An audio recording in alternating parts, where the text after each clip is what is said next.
In honor of this transition between spring and summer, I've created a sequence to help us open up the hips and open up the heart.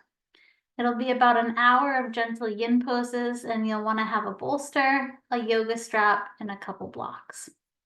We're going to start in a restorative pose called half corpse. And you'll lay down on your mat with a bolster or a pillow between your legs. This will help hold the legs at hip width distance so that they're not falling in. And then we'll use a yoga strap to wrap around the two legs and the bolster so that they're not falling out. And so this restorative pose, half corpse, will be extra restorative with the support of our props because we won't have to use the muscles to hold the legs in place at all. We've got the block holding them out, the strap holding them in, and they won't go anywhere, hopefully. You can also use a scarf if you don't have your yoga strap, just tie it on around.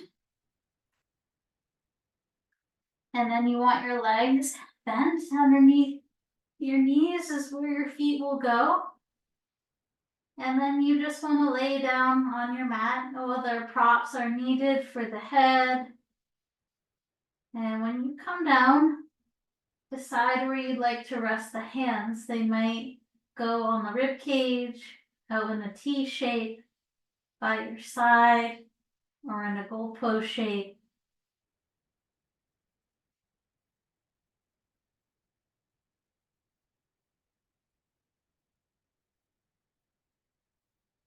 Yin yoga poses are slow working poses where the longer we can be still, the more gravity can have an effect of our body and the shape aligning our spine.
Often in poses that are easier, the mind may drift more, start multitasking, thinking about things outside of the pose and your body.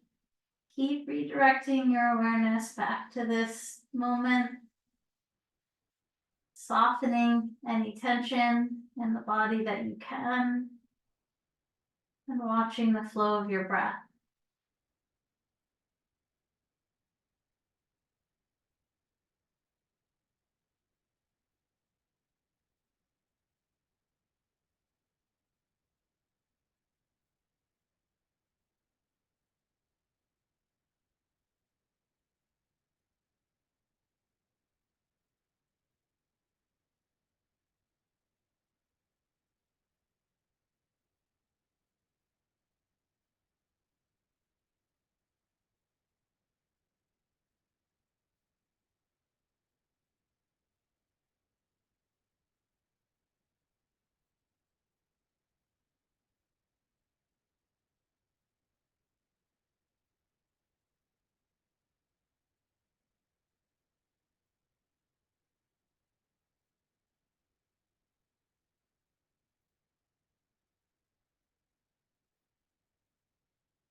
And take one more long breath, draw it down to the lowest part of your belly.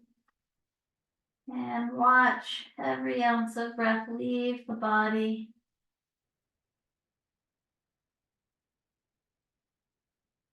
And we'll start to transition from pose. If you can reach and get your bolster and your strap off without sitting up, you could do that. I had to sit up to do that. And then you can keep those props handy. We'll move the bolster over outside your left hip. And you can come lay back down in that half corpse position with the feet hip width distance under the knees. And we're going to let the knees fall to the left into a pretty gentle twist. And then we'll take the fingers, we'll interlace them together and bring them behind the head.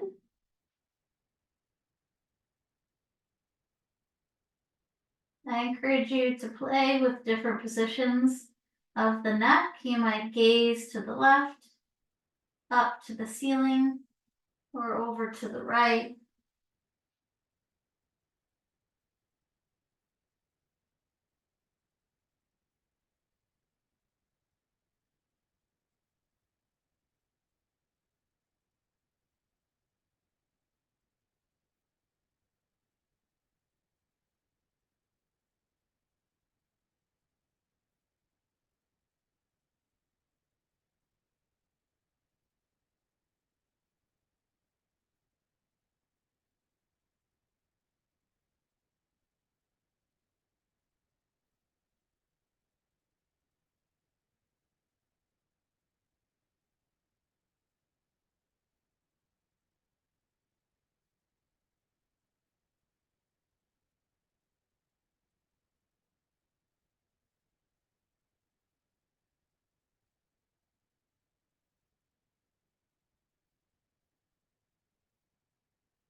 Back to center with the knees. You can take your bolster, pillow, block, whatever you were using, move it outside the right hip, and we'll come into that half corpse twist. Now on this side, letting the knees fall right.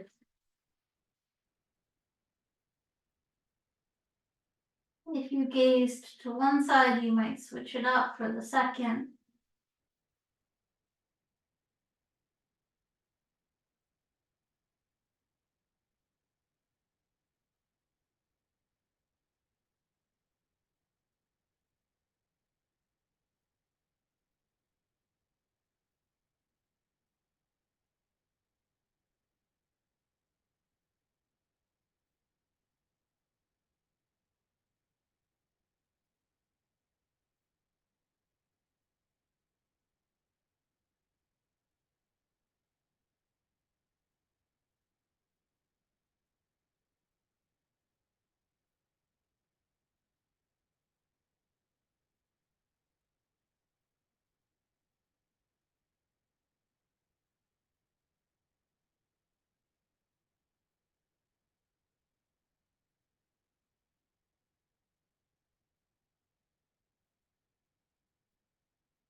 And we'll come center with the legs.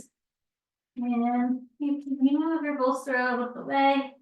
Go ahead, find two blocks. And we'll move into butterfly pose. So we could stay on our back if the blocks were within reach. And we let the bottoms of the feet come together. And as the knees fall open, I tuck blocks to the outer edges of the legs so that I'm not stressing out the inner leg line too much, but just enough where I feel a little opening. For this, the hands could go in a T shape or wherever it feels comfortable.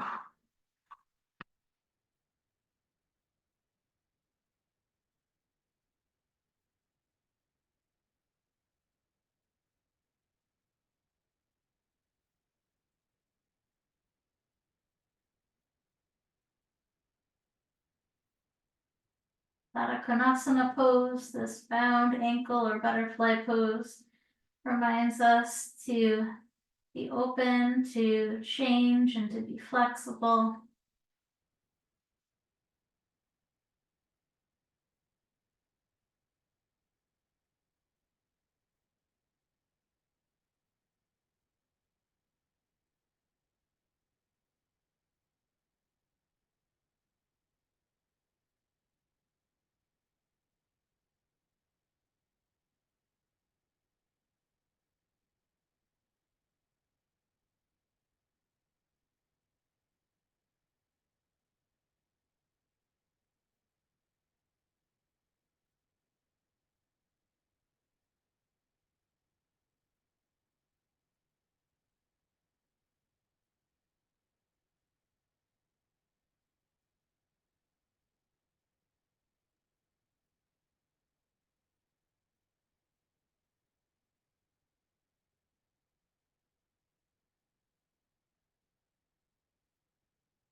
Before we move, see if you can spend a few more breaths in the pose, really focusing on the hips and the inner leg line and trying to let go of any muscles that still might be holding on and sending your breath into the newfound space.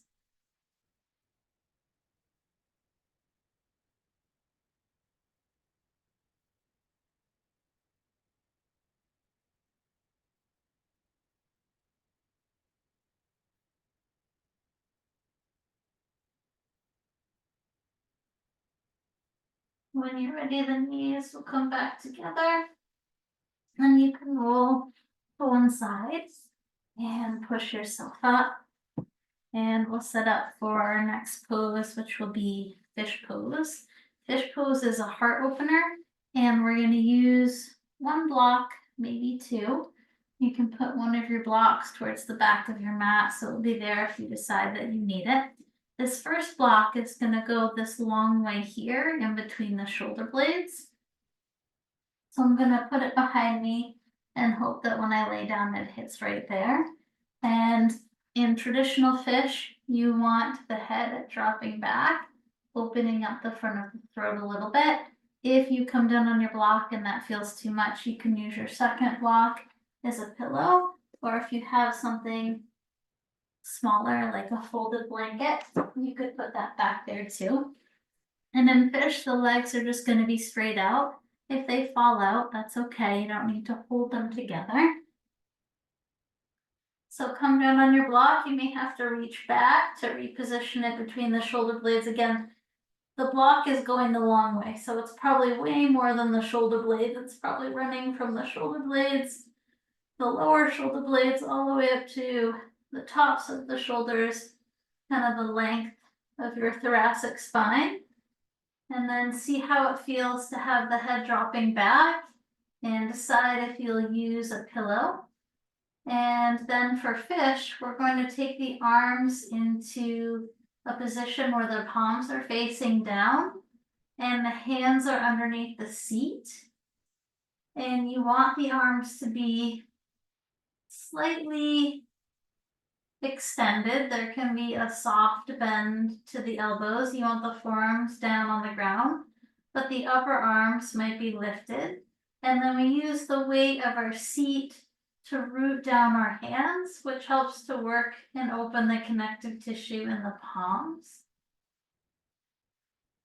The connective tissue of the arm line works into and attaches to the chest. So when we work the arms, we help the chest and the heart center open.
And for the next 10 breaths or so, see if you can direct your inhales into your rib cage and that heart space.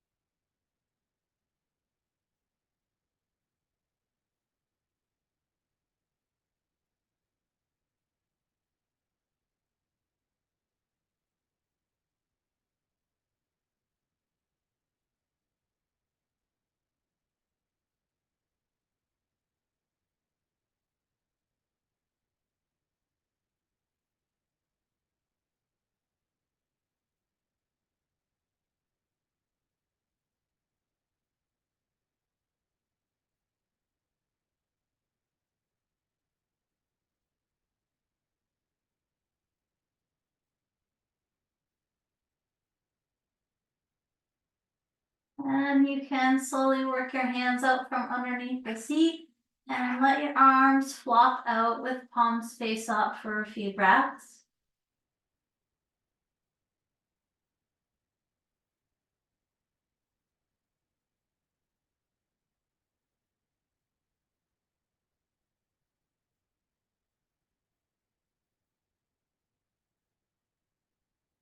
And we'll come out of the pose by rolling to one side and pushing our way up. Okay, let's see. Upright now. We're going to transition to some upright poses. And you want to make sure that you have a good seat to sit on, something higher than your mat, so that the hips, when we're sitting, aren't rocking back. When we sit directly on the ground, they tend to rock back. And that puts the lower spine in a little bit of flexion, and it can make yoga poses hard to do from that spot. So you want to lift your seat slightly. You could sit on 2 blocks on the lowest height, just like this, or maybe a folded blanket. And then it will be good to have your bolster and any other props you have handy so that you can fall into them as we work into our forward folding poses. The first one is going to be butterfly. We did this in a reclined variation, and now we'll do it upright. And it can be helpful to have a bolster or something in front of you, or maybe even on the feet and the lower legs if that's comfortable. And just notice, without holding on to anything, does gravity still feel like it's pulling you back? If so, sit up on something a little bit higher so that you can come into a forward flexion movement without stressing out the lower back too much. And do this really slowly. You don't need to find your max depth, your max forward fold right off the bat. Work into it slowly, take some breaths, and stop before it becomes too intense. You don't want to have pain, and you don't want seconds to feel like minutes. So do something where you feel a little bit of something and not too much, and know that really that's the best place to progress from. You can press your hands or your forearms into a prop or into the ground as a way to gently support your spine. But really, after that, just listen to your breath, the rise and fall of your inhales and exhales. And when your body is ready to go deeper, it will probably let you know on that exhale, and you can soften a little bit more. Backing out of the pose slightly and slowly is always an option too if you have gone too far.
When you're ready to come up, push the ground away or push into your prop to support the uprighting of your spine.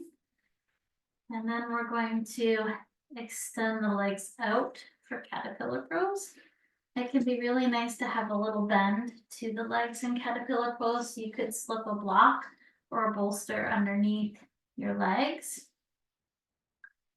You might want something else for a prop handy if there's a lot of space between your torso and your legs once you forward fold.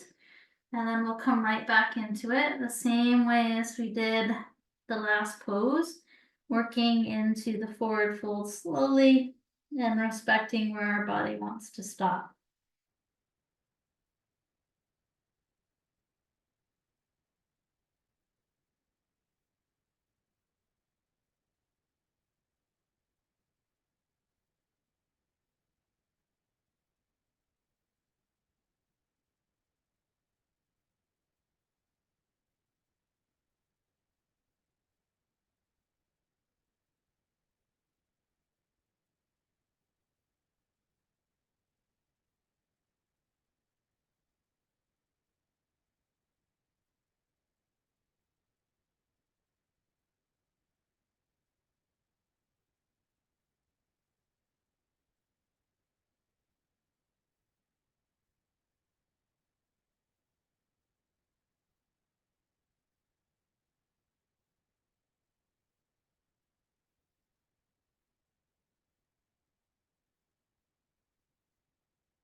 Come out of your forward folding.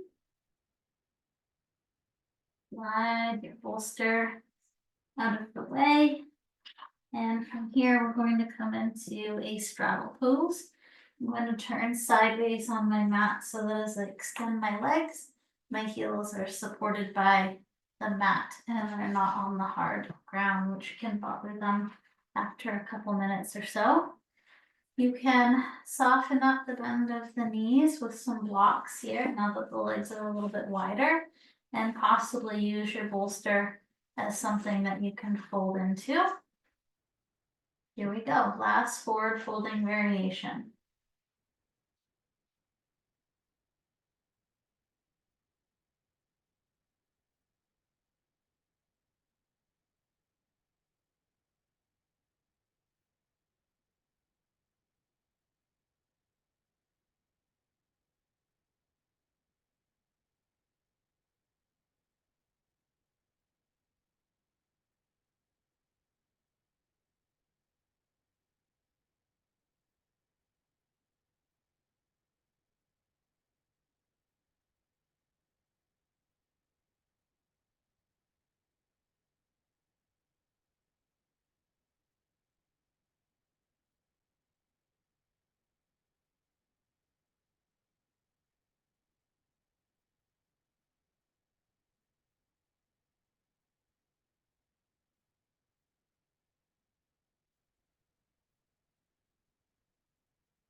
Push down to come up and slide your bolster out of the way. And it can be nice to reach your hands around the back of your knees and help your legs come back together. And then just sit tall in a cross-leg pose for a few breaths. Hopefully after all of this hip and spine work so far, you feel really lifted and tall.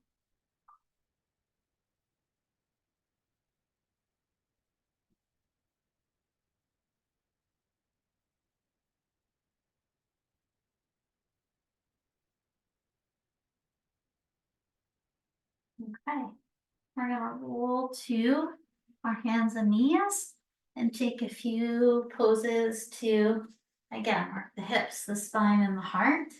You might want to pad your mat with a little bit more cushion to give yourself a nice wide surface to kneel on, big enough that when you take your knees to that mat with distance or outer mat with distance, you've got some padding. And then it's also long enough running towards the back of my mat where my ankles are supported too.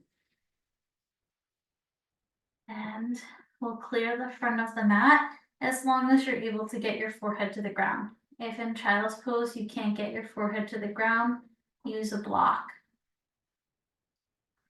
As we reach the arms forward for this first variation, we'll step both hands over to the right. This will allow us a left side body stretch, and you might place your right hand on top of the left.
coming to the second side, you can move both hands over to the left.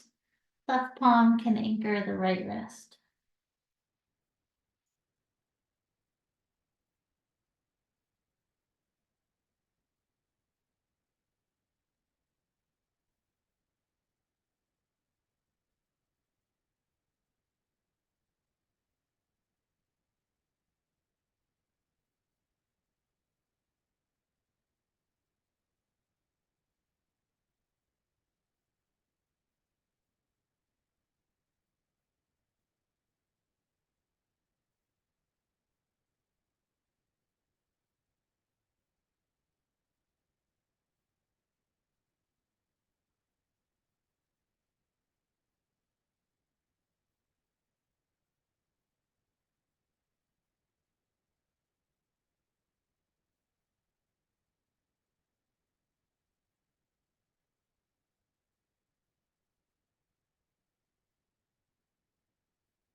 Back to center with the hands. And then you can push yourself up, lifting your hips from your heels. That should feel nice. And you can move the spine a little bit with some cat-cows.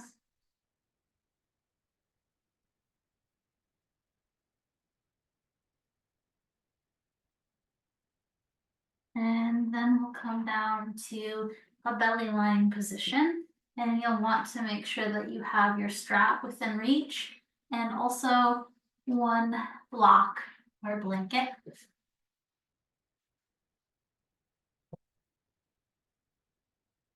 And the pose that we're going to take or start in is half frog. Move yourself over to the right side of your mat so you have working space on the left, and take the left knee up and out, ensuring that your ankle bone and your inner knee is padded. If not, you can scoot over a little bit further. And then we'll take the twisting variation with the right arm threading underneath the left, coming down to the right shoulder, resting the right temple to the ground, maybe your left forearm or to a block.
Now keep your right arm threaded under.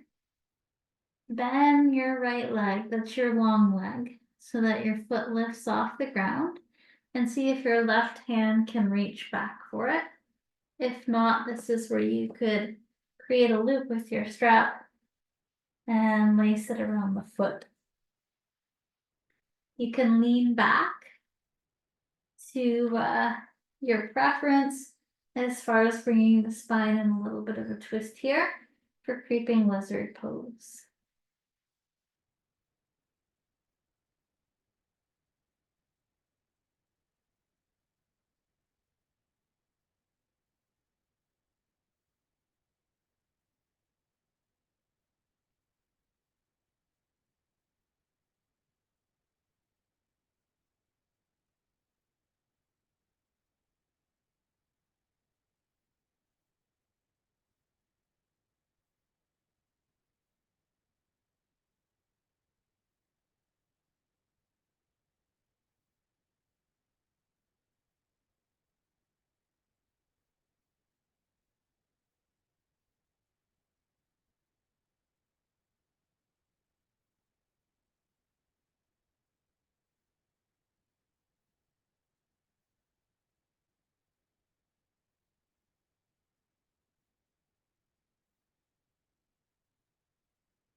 And when you're ready, you can slowly release. Retracing your steps to come out of the pose, both legs go long, unthreading the right arm. And then in between left and right, we'll come to a pose called baby crocodile. Let the feet be hip width apart, stack the palms with the elbows wide, and rest the head to the back of the hands.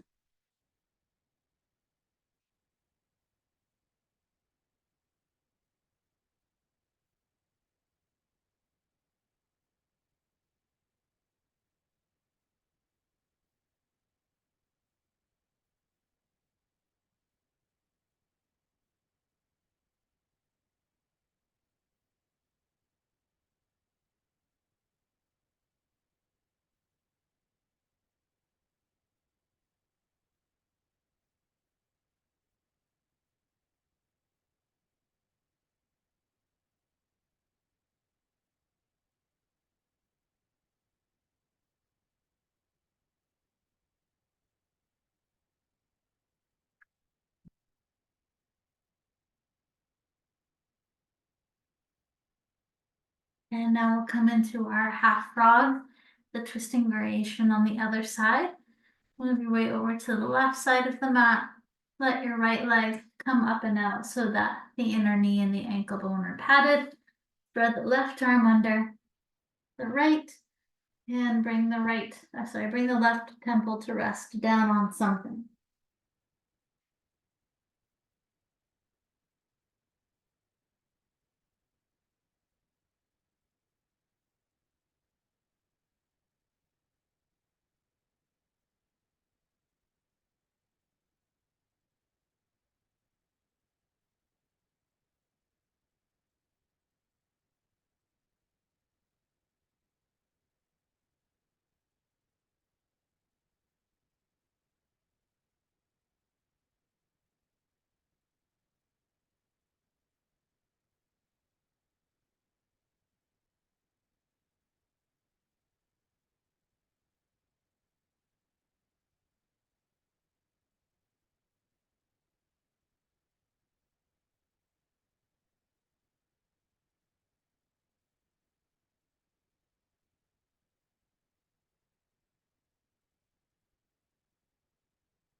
And the left arm stays where it is.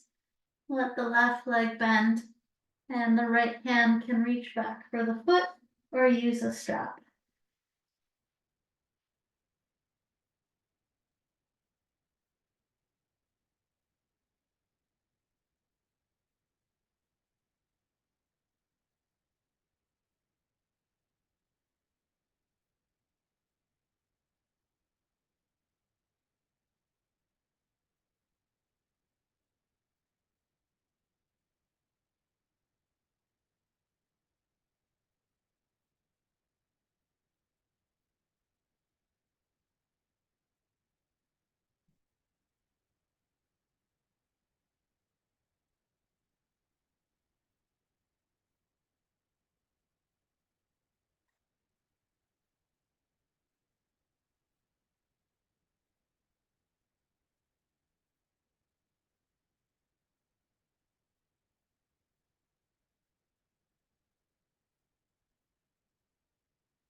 And let go of the foot or the strap, let the legs come long.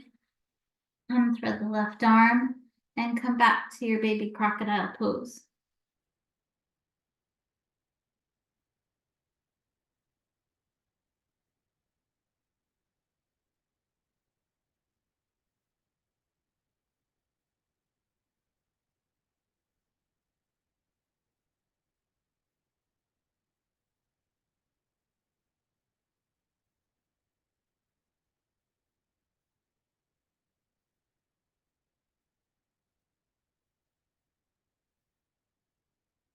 And when you're ready, push yourself up to hands and knees.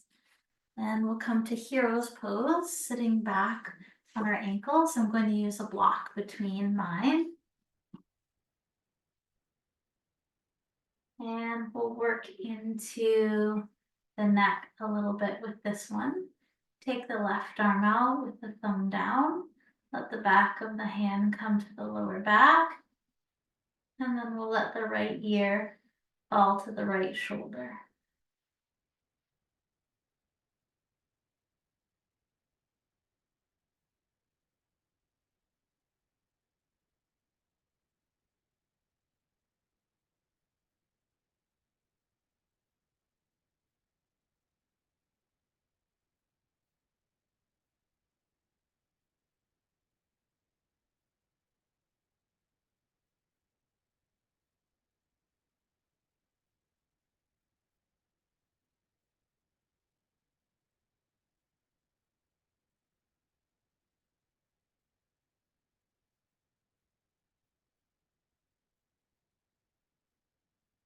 And stay as you are, or very slowly look down and to the right. And slowly bring your gaze up and to the left. And if that felt good in your body, you could do it 1 or 2 more times, or stay still if that's what you went with.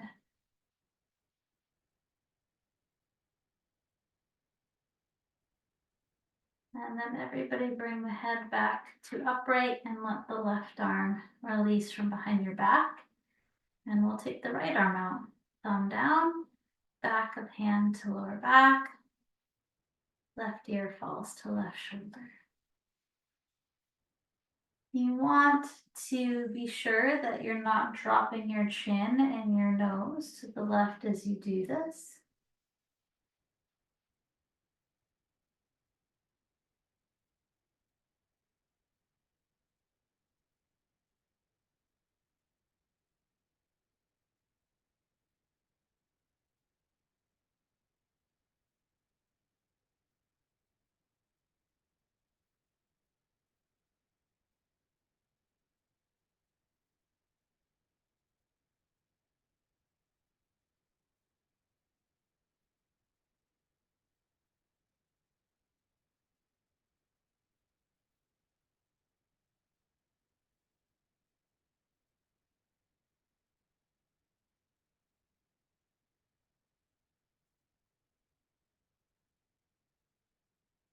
Stay still if you choose, or slowly look down and to the left and slowly up and to the right.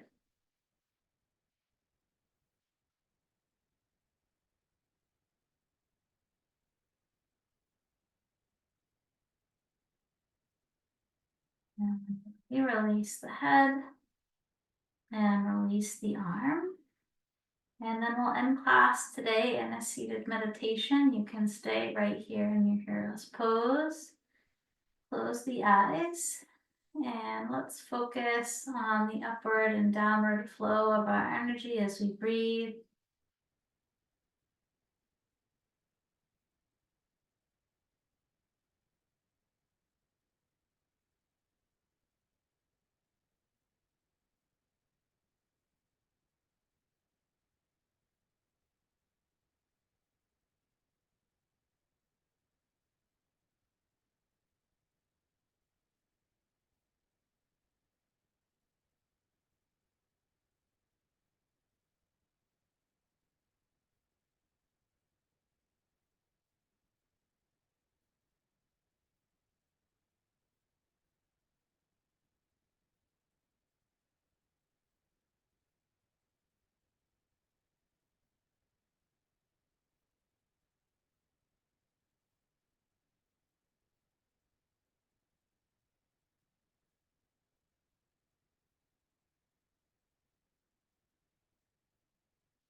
Open your eyes.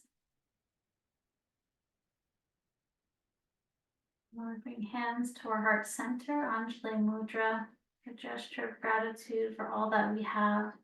And together we breathe in and out. Namaste.